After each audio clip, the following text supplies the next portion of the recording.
What if the problem isn't you? What if you're in the wrong room? My suspicion, you're not broken and you don't need to be fixed. You have outgrown where you are. Let's get more space and freedom to redesign the life you deserve. Welcome to the Reinvention Room. I'm Allison Hare, coach for ambitious women making big changes, and we are rethinking everything we've been taught. Part pop culture, part real talk, and all smarter ways to live life on your own terms. Could it be that you are insufferable? Am I insufferable? Are we collectively insufferable? If you've ever walked into a room and you're like, whoa, I don't know what's going on here, but it is clear everybody hates me and I am not quite sure why. And if you've ever been told that you are too much or you're not enough, you are going to get a completely new perspective on this. And my goal is that by the end of this episode, you're going to feel like you can run through a wall and powerfully own who the fuck you are. You are going to feel empowered in a way that you may never have felt before. I have actually had this topic on my mind for weeks and weeks. And I don't know if you get this where it's kind of like, what do they call it? Like a craw in your, I forget what it is called, but like, I've had this idea where it just keeps turning and turning and turning around in my brain, where it becomes apparent that this is a topic that nobody is talking about. And as always, my promise is that every single one of these episodes for you is going to be something that you can take, kind of like taking a snack from a pantry, and you can share it with somebody else, meaning it is going to be a conversation starter where you are going to be at coffee with a friend or be in a group of people where you're like, I heard this podcast about this concept. I'm not sure what I think about it. What do you think about it? And so the conversation continues. So I invite you to share this episode with anybody who has ever been told they're too much, or anybody who is just curious about personalities in general and what's going on in the culture. So this is going to be kind of a personality deep dive, but also a cultural deep dive too. So I'm really, really excited to bring this to you. I have an outline to help keep me on track, but I am going off the cuff. I'm hoping to God that I sound coherent. So please stick with me with it. I promise you there is going to be a powerful point and something that you can take away from it. But when I'm thinking about when you're in these scenarios, right, where you are feeling like you are too much, right? Maybe it is the scenario for you when you know you've got the upper hand in a social situation, or maybe you raise your hand a little too much in class. For me, I know it's, I know about as subtle as a tack hammer, but I've got a big personality. And let's say I'm in a room of other moms from my kids' school. There are times when I know that if I open my mouth, I will notice people literally back away. And I know this about myself. I've got a big personality. I am hyper aware when I'm a little extra, and my brain is like, shut up, Allison, calm down. And I literally had to teach myself how to stop and listen to other people about 20 years ago. And honestly, confidence is a tricky thing. I mean, society tells us we need to stuff ourselves in a box. We need to act a certain way. We want to be bold, but not too bold. We want to say things judiciously, but not talk too much. We don't want to be too overpowering because what are we called? We're called a bitch, right? We're called too bossy. We're called something else, where a man is called assertive, right? A man is called commanding. And that has very positive connotations. So I was listening to a podcast from Cheryl Ann Skolnicki. I highly recommend this podcast. It's called Brilliant Balance. And it is, the episode is number 383. Cheryl Ann has been on our podcast, this podcast. She's amazing. And she did an episode on the perception gap. So as you can imagine, what is the perception gap?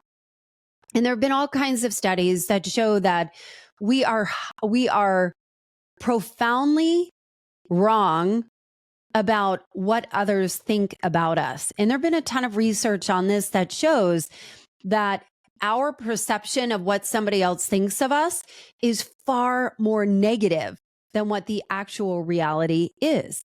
And so I started to think about some of these really, really big stars that we put on a pedestal: Taylor Swift, Oprah Winfrey, Cynthia Erivo, Ariana Grande. They're having such a moment. Meghan Markle. When I think about these women, I would bet like we want more of them, right? Like they're so talented. They're so wise.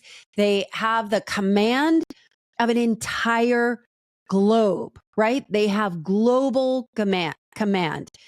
And I would imagine these larger than life personalities are probably totally insufferable in real life, right?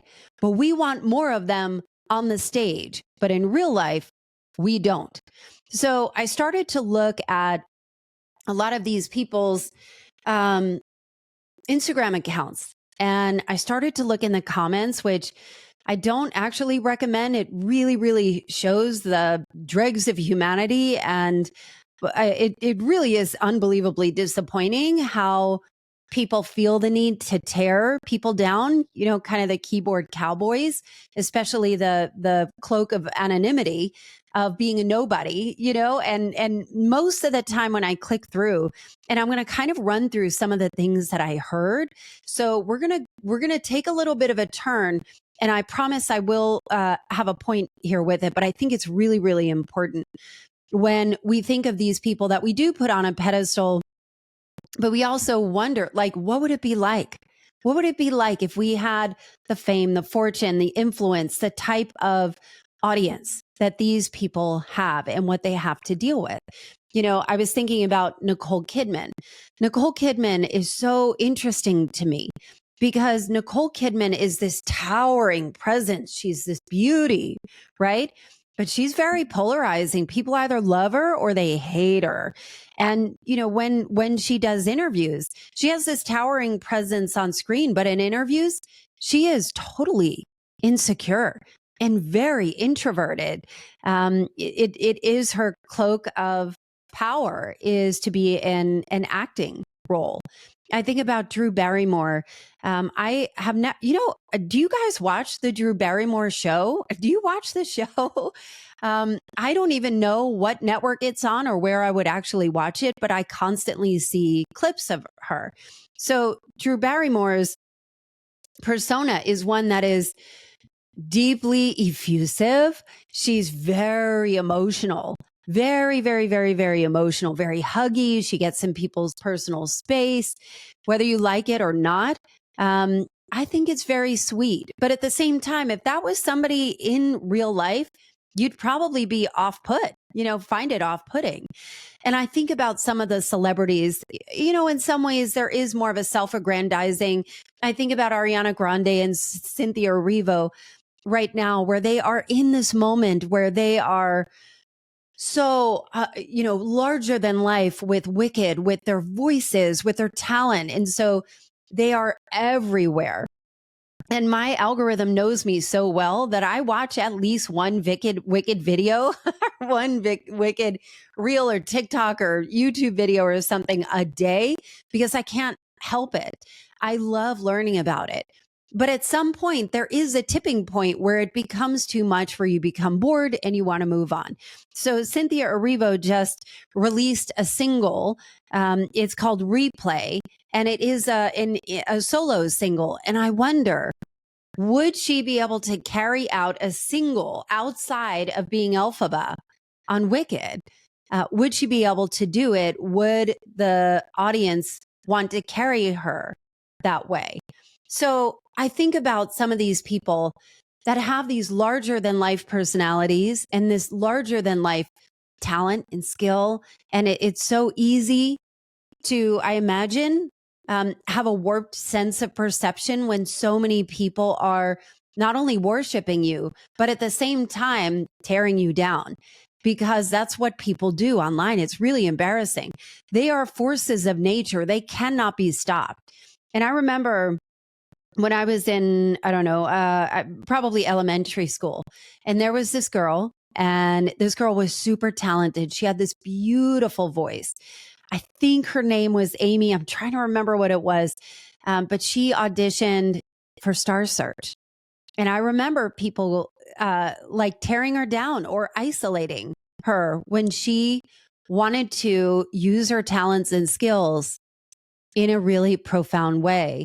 And it always stuck with me. I remember watching a biography on Christina Aguilera where she would enter, and I think she grew up in outside of Pittsburgh or something, and she would enter in these Star Search or these talent contests locally.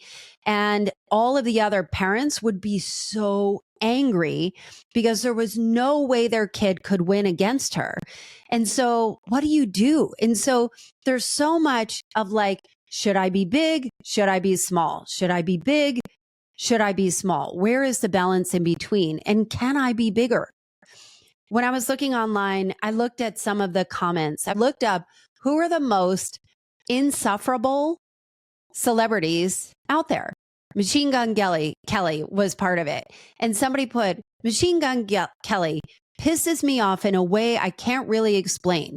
His mere presence is annoying. Sheesh. I mean, who else do you think was on that list? I mean, you could probably name them: the Kardashians, Gwyneth Paltrow, Mariah Carey. I mean, that's a given since birth, right? The whole diva thing.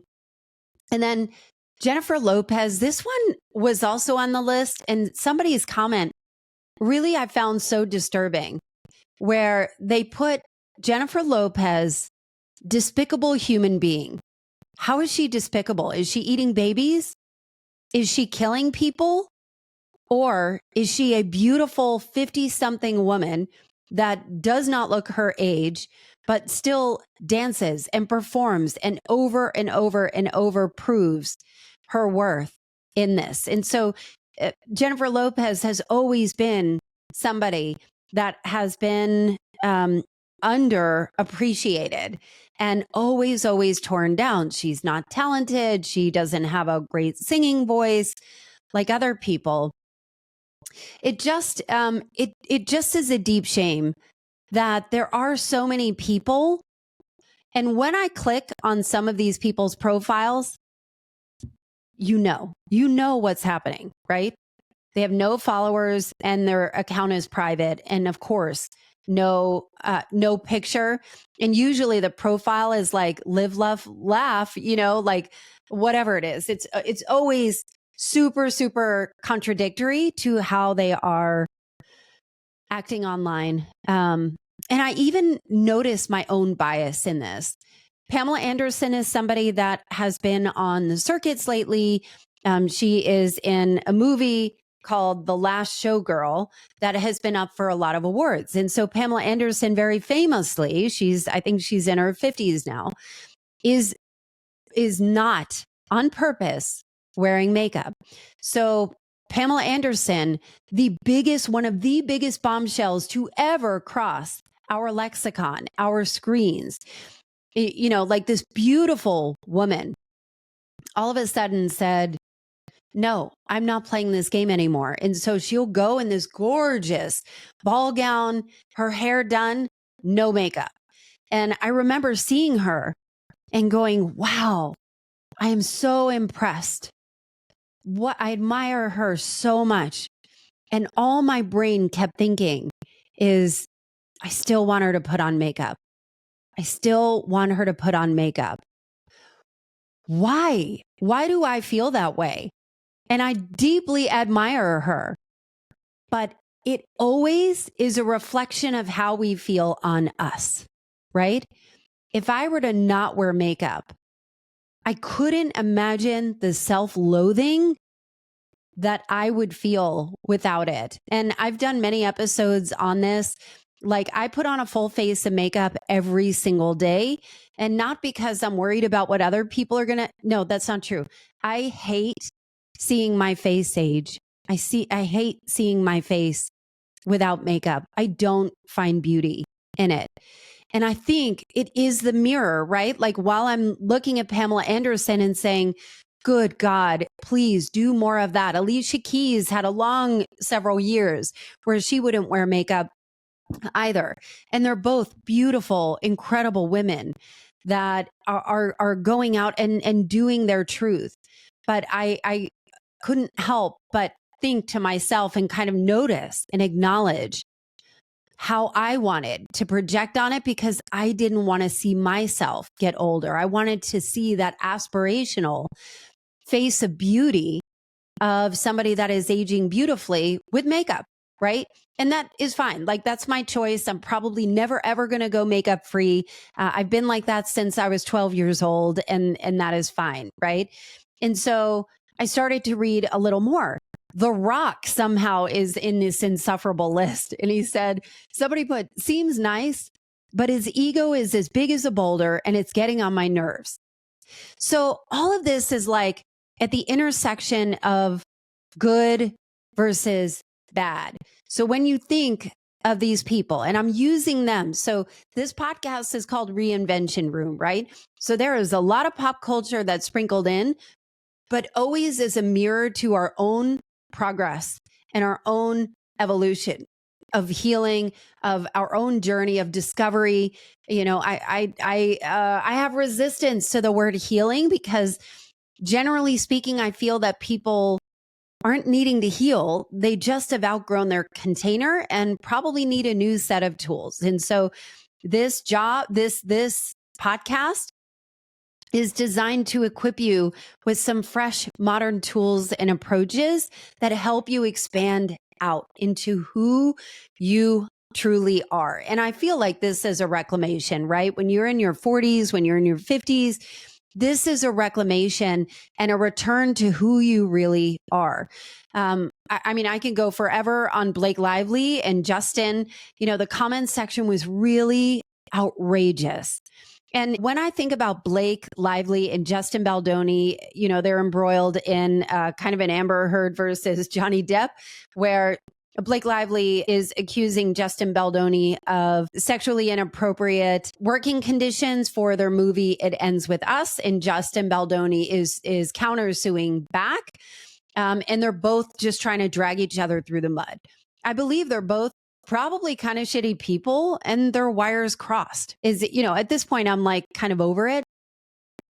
But, you know, when I was looking at the comments, somebody said she got married on a slave plantation, BTW. Somebody said she needs to do us all a simple favor and disappear into irrelevance, since that's what's about to happen anyway. When I think about these kind of comments and the way that people casually try and post, and this is on Blake Lively's thing. I mean, who knows? She probably doesn't read it, but that anonymity, that keyboard cowboy kind of approach, and of course, none of these people have pictures. They're not putting their names. Their accounts are private. They have 2 followers. It just shows me that people are hurting, because I imagine that without all of the complexity that comes with fame and with being your big, beautiful self, and I believe that what would happen if we truly felt fully expressed? Now, I want to be clear. I'm leaving off people like Elon Musk, Donald Trump, Tucker Carlson, Marjorie Taylor Greene, Kanye West, Andrew Tate, people that are bona fide pieces of shit. That is not who I'm talking about here.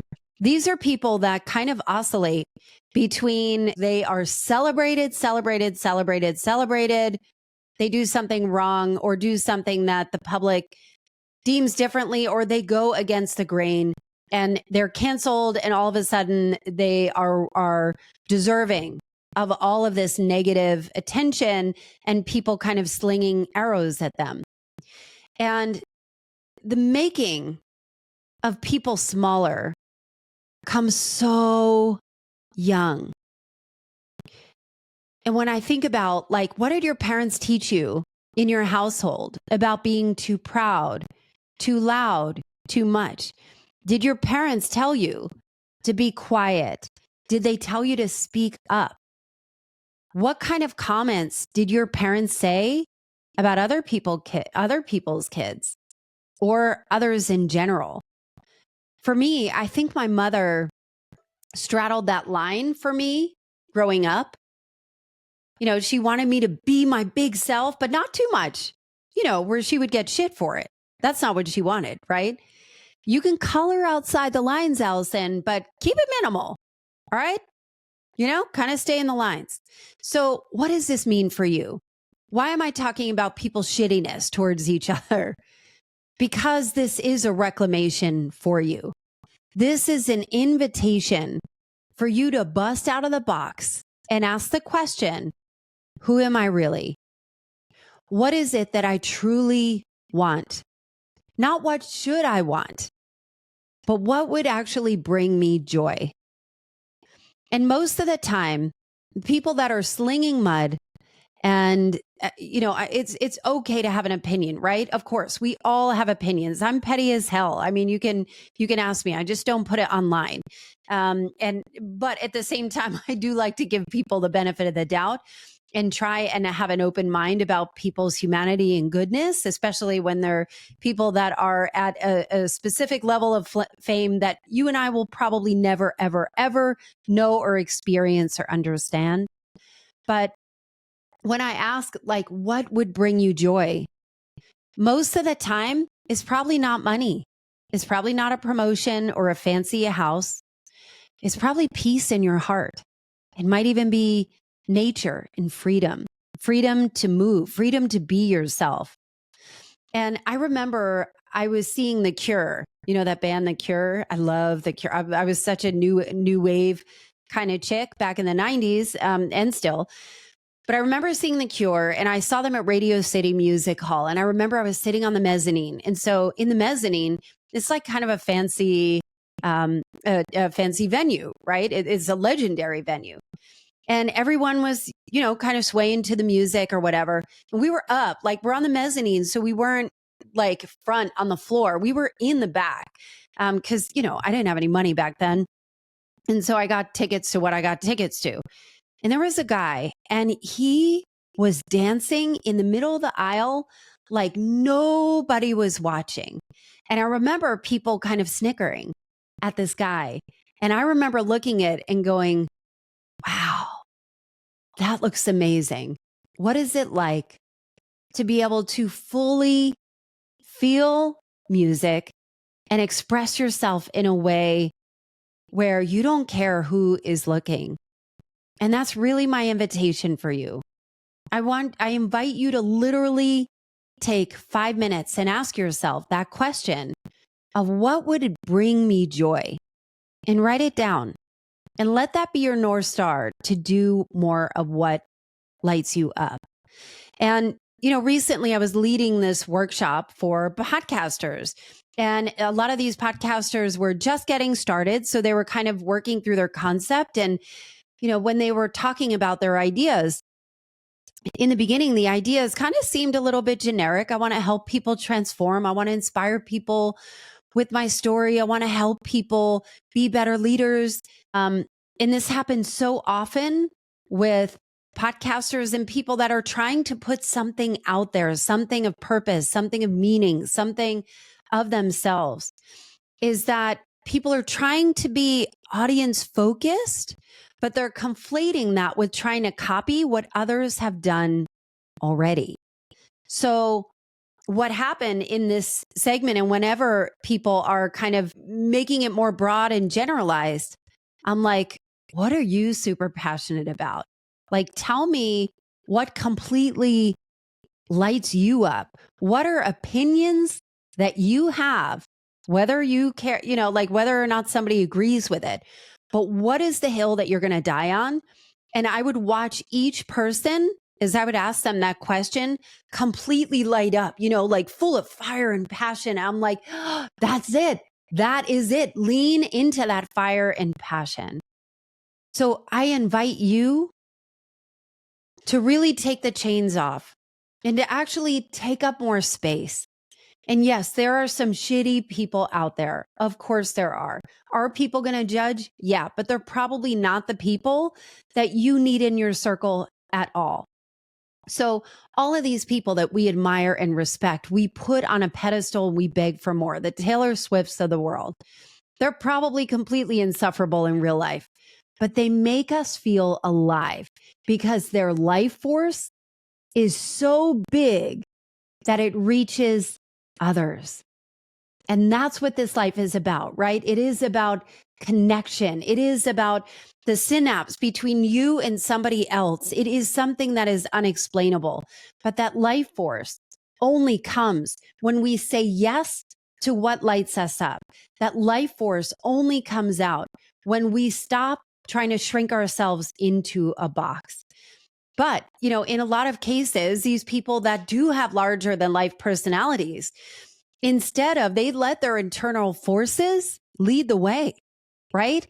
Instead of tightly balling themselves into a pleasing shape for others to judge, to overlook, hand over validation to somebody else.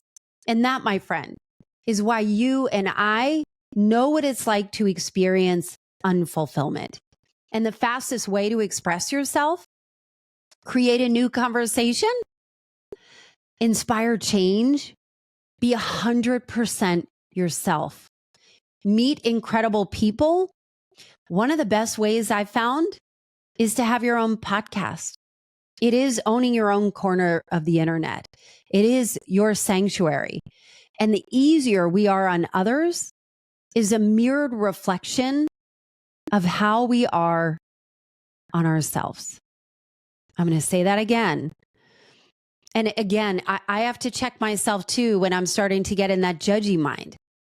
The easier we are on ourselves, the less we hate and critique and criticize ourselves.